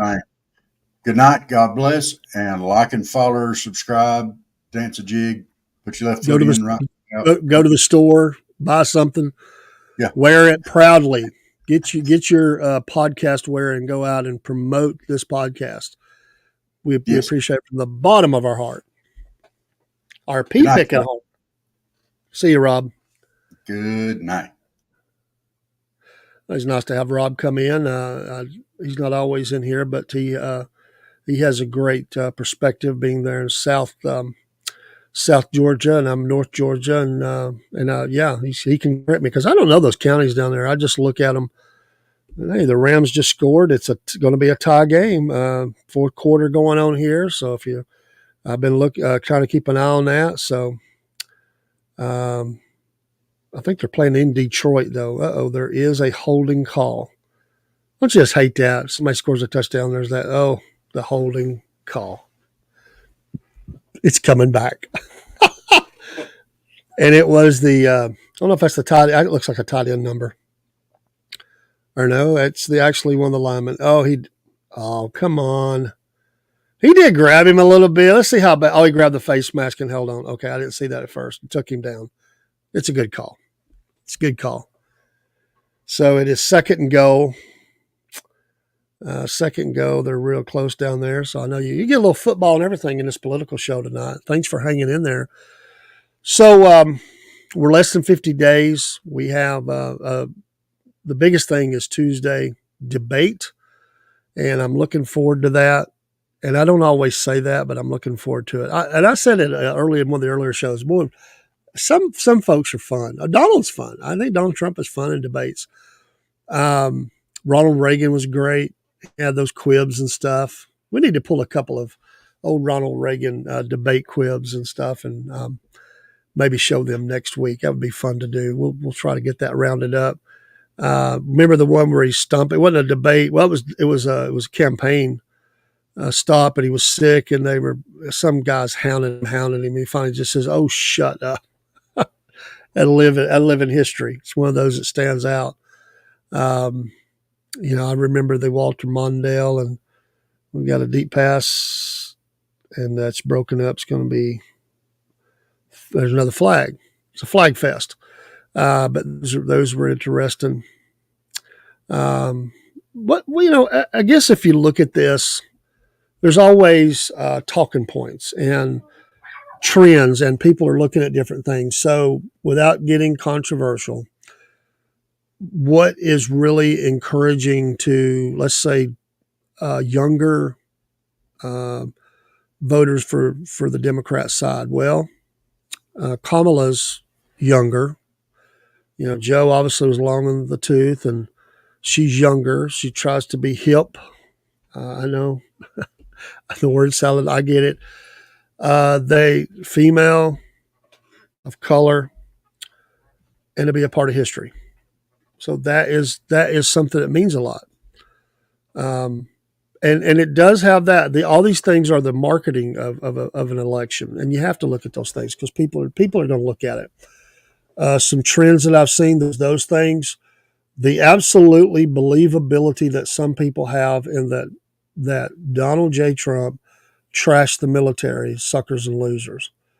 You may not believe that. I don't believe that. I think it's been debunked, but there's a lot of people in uniform of color who say, I cannot believe he trashed my fellow brothers and sisters in uniform, and I will not be voting for him. It's absolutely being believed. How much those numbers swing of those that believe that, I have no clue. But I can tell you, if you want to go out there and look at it, you can find it, and it's there. So she is really going to really be strong for those who are pro-abortion, with no limitations. She's going to, that's going to be a strength for her among that electorate. And that's just facts. That's just facts. She is going to pull some of the biggest states that are, they vote blue. I don't know where we got the color red, blue. At one time it was different, it's all marketing.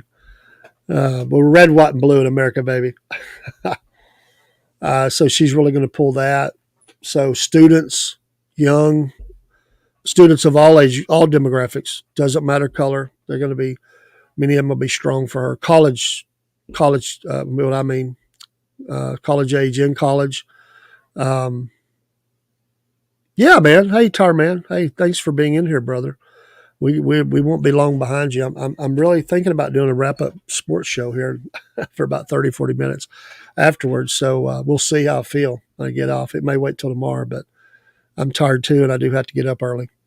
Thank you for being here, Tar Man. Always a blessing to us. Thank you for your input. We got to get you on the show to talk about pain, some things you want to share. We got to do that.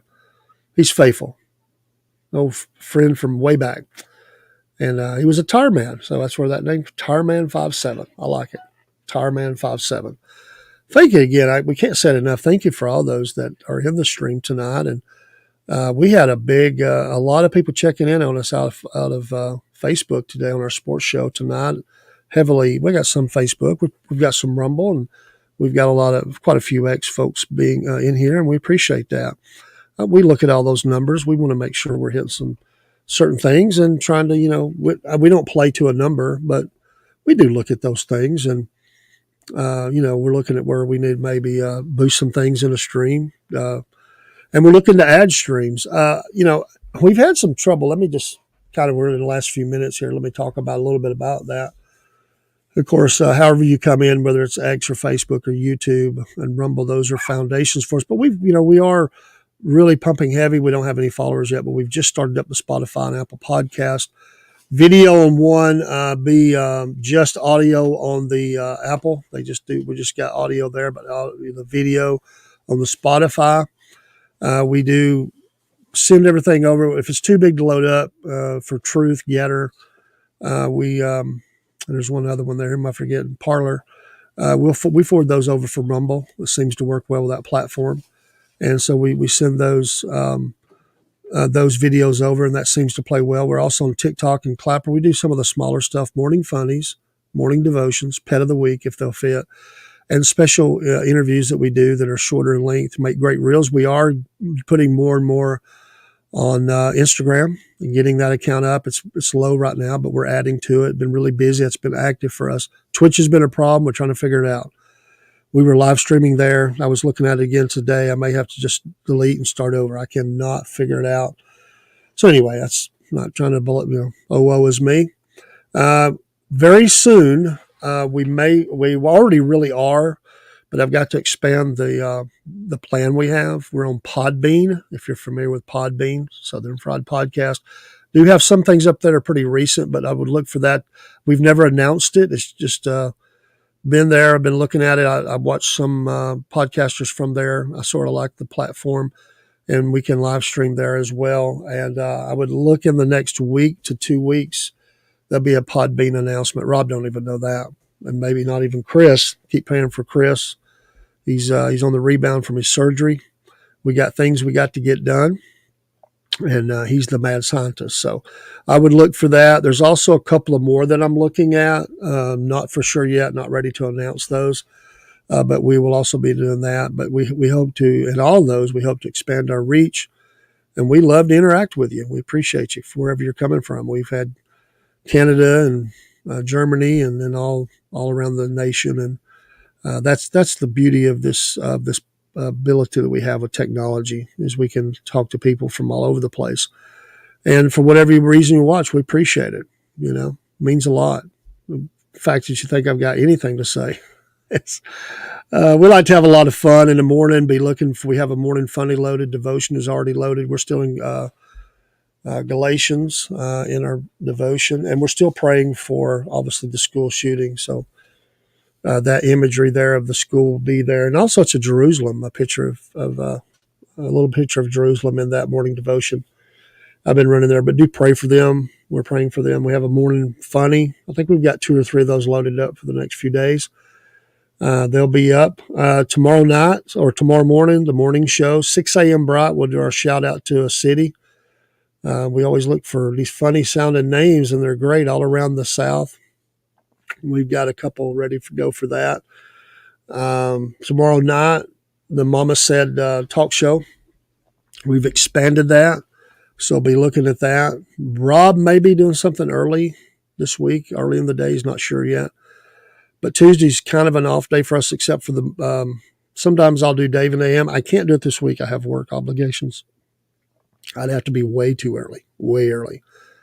That's a little early for me. I'd have to be up at 5 on there. Probably not be there, but Tuesday night I am looking to debut the new show, Southern Talk. So it may just be me, and who knows? We'll get somebody else to pop in. And then Wednesday we have the double shows, morning and Hump Day News. Boy, that's a wild one. And then Monday through Friday is the funnies and the morning devotions. Then Thursday's kind of a quiet day. We also do sports, and I remember that. We've got some that are recorded that pop out. And then Friday double shows again, and we get back in our weekend. But let's kick Monday off really hard, get up in the morning, have a good morning show. And pray for this election and see what all the news is for, for the latest news, we might say, for the debate. And I wanted to look. That's interesting about that pollster. I think that's interesting. Another one from the Gateway Pundit: Gavin Newsom's relatives to host fundraiser for Trump in California. Those are kind of funny. Again, from the Gateway Pundit: grandfather of Georgia school shooter says that the father of the boy, he deserves, and I'm not going to repeat that, but it's really bad. And I understand those feelings because he feels like he's done this. Here's an interesting one. Kash Patel believes Kamala Harris will be installed as president before the election. That there's been a lot of talk about that. Would that happen? So she's already, Joe's on the beach. Joe's on the beach. So that's some of your Gateway Pundit news. Let's see if we can find another one or two as we get ready to close out the show. Just some of the Kentucky shooter is still on the loose. I was asking about this at church. They can't find it. They found his car and gun. And what's going on with that? Let's see here. Like I say, it's a massive manhunt. 5 people have been shot. I-75, I've been up that corridor. It's been a while. It's been a few years, but I've been up that corridor before. Here, I talked about this last week, but Albert Mueller, as leader of the Southern Baptists, warned Donald Trump that his recent positions on abortion and in vitro fertilization and IVF could erode support from conservative Christian voters. Trump refused to endorse a national abortion ban and claimed his administration would be great for women's reproductive rights, raising concerns among his conservative base. He has definitely shifted more towards the center of this, and I talked about this. And he will keep throwing a little bit of support that way to try to keep those in the corral, so to speak. He's not far right on this. He never has been, and he wants to stay away from that without losing his base. But, you got to make a decision what you're going to do there. See here a couple of more.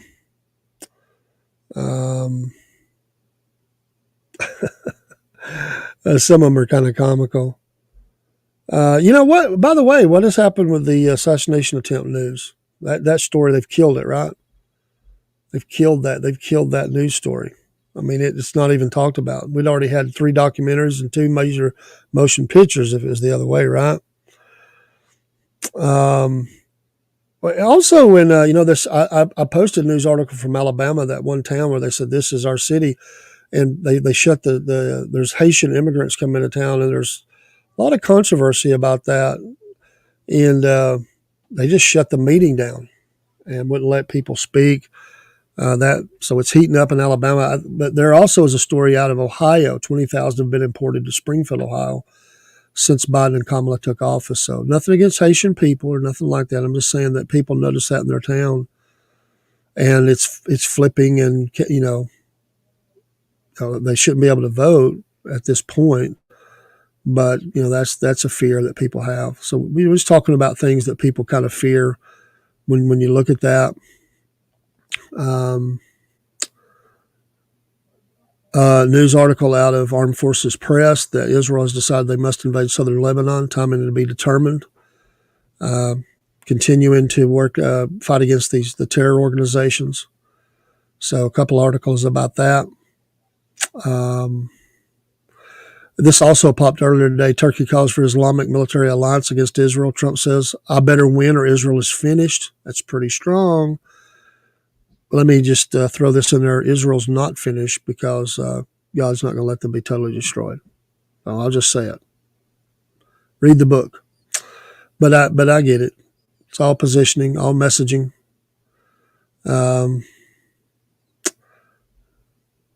So Trump says he wants to end the forever wars, reduce taxes, reduce government spending, protect free speech, decriminalize marijuana, another controversial one, but he's definitely moved that way. Prosecute corrupt bureaucrats, drastically reduce the size and power of the federal government. It does sound a little libertarian, doesn't it? Some of it. Again, he's moved more towards the middle. I think he's trying to pull in those voters that I've talked about while not losing his far-right conservative base. What do you think? I don't know. I think that's in the tea leaves. So Trump, many think he's still in good shape. By the way, it's 17-13. They got a field goal. They didn't get the touchdown. Rams have the ball, 7:26 to go, fourth quarter. Game's coming down. We'll be getting here in just a minute. We might finish watching that. So you got to give Detroit a lot of props. They've really came a long way in a short amount of time. So shout out to Detroit. I've watched them over the years. Always on Thanksgiving Day, right? I like watching them. Barry Sanders back in the day. Oh, if they'd only had a little bit better team around him. What a running back. What a guy. What a man. A Christian man. Like all Christian men, we've all made mistakes. I'm sure he has as well. He's a good man. Good man. And I remember when he signed his big contract, he tied this 10% to his church. Amen, brother. Amen. And he got out before he got all beat up. He had a lot of mileage, but he got out. Said it's time. And a lot of people thought he'd come back. No, sir. He stayed out.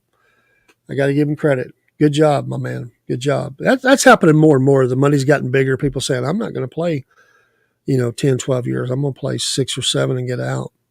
And most of them can't stay just because the competition's so bad. You can't play that long anyway. I'm talking about those that signed the big contract stars. They're getting out a little earlier, some of these people. But some of them end up playing a long time. So Rams are trying here. Hutchinson is really trying to put the pressure on. They put a couple of guys on him, chip him, and was able to get the ball off. It's 1st and 10, 5:52 to go. It's a good game. If you've been watching this game along with me, 17-13, they're just across the 50-yard line with a first down. They need a touchdown. Field goal won't do it. And play action pass, going deeper, about 20-yard out. He got it. Catch, pulled it in, out of bounds, down inside the 30, soon to be inside the red zone. It's a good way to end our political talk tonight. Something we can all unite on. Football, maybe. Some of you play soccer. Run up the middle, good production, plenty of time. They flipped the graphic. I can't tell that was a great catch.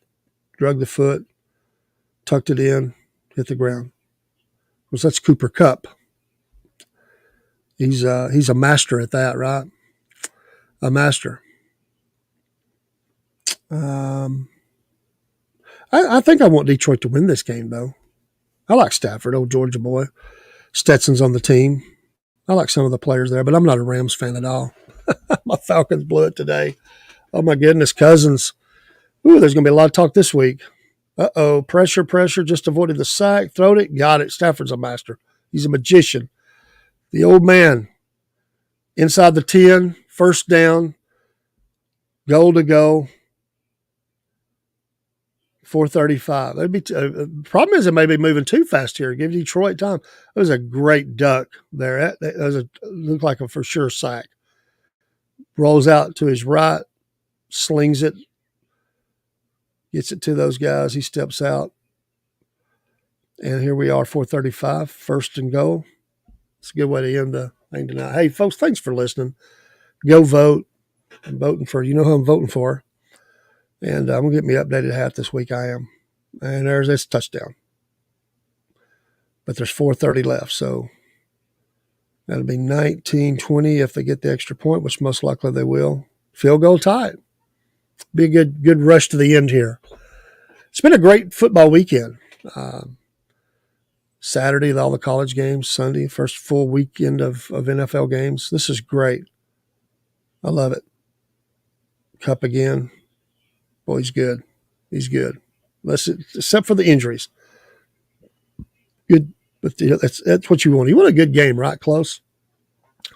Not like that Carolina Saints game today. Oh my, that's ugly. Most of them are pretty close. Some of them came back to win. By the way, I got to back up and say, congratulations, Bears. I cracked on you pretty hard. They came back and won that game. I'm shocked. So, boy, the Bears fans are going to be really happy. But yeah, we're going to get out of here. Thanks for watching. Pull up our outro music, and thanks for watching the Southern Fried Podcast. We enjoy what we do. We truly, truly do. And we thank you for the support. Have a great Sunday night. Get ready for your Monday grind. Get up and get you going. I don't care if Rob says it or not. I still like the OK Cup. He can laugh if he wants. If you're coffee or tea drinker, some people like the tea. Get some hot tea. Or if some people do the iced coffee. I don't know if you do that. I don't really do that. I've never done that. But I might try it once just to see. They've got some the cups, but they're for the iced drinks. I might try one this week and just see how that goes. I have to let you know. Come back in and give Rob a hard time. I appreciate him being here tonight. He's not been in before. Had a lot to offer. Appreciate that. He's very opinionated, and that's what you want. You want to get opinionated people to come in your program and state how they feel. Some of it's on, I think was a good basis. Some of it's how you felt. I feel that. You can feel that passion coming out, and I have that same passion. And, we just we love America. We love America. I didn't need the MAGA to make America great again. I like the slogan. I've always loved America. I'm salute the flag, fly the colors. I'm a patriotic American. I think we talk about being a patriot, and I think we got a lot of patriot in this country. Thank you for the military, ex-military. Don't forget, we're focusing on 22 days. 22 suicides. Baseline number every day. This will be day. Oh my goodness, we're back to Monday again. So we'll be looking at all those numbers, and we'll get to that number in the morning. It's a sad number. We're going to focus on that for 22 days, and then we're going to figure out something else. But we were at 110 on Friday. Look how quick they jump, and that's the baseline number for the suicides. So we'll see you in the morning. Have a good night, and God bless. Play outro music. Well, once again, it's time, my friends, for another meet and greet. We're Southern Fried and nationwide, so hang on to your seat. Look around, here's what I found. I guess you'll never know what you'll see on the Southern Fried Podcast Show.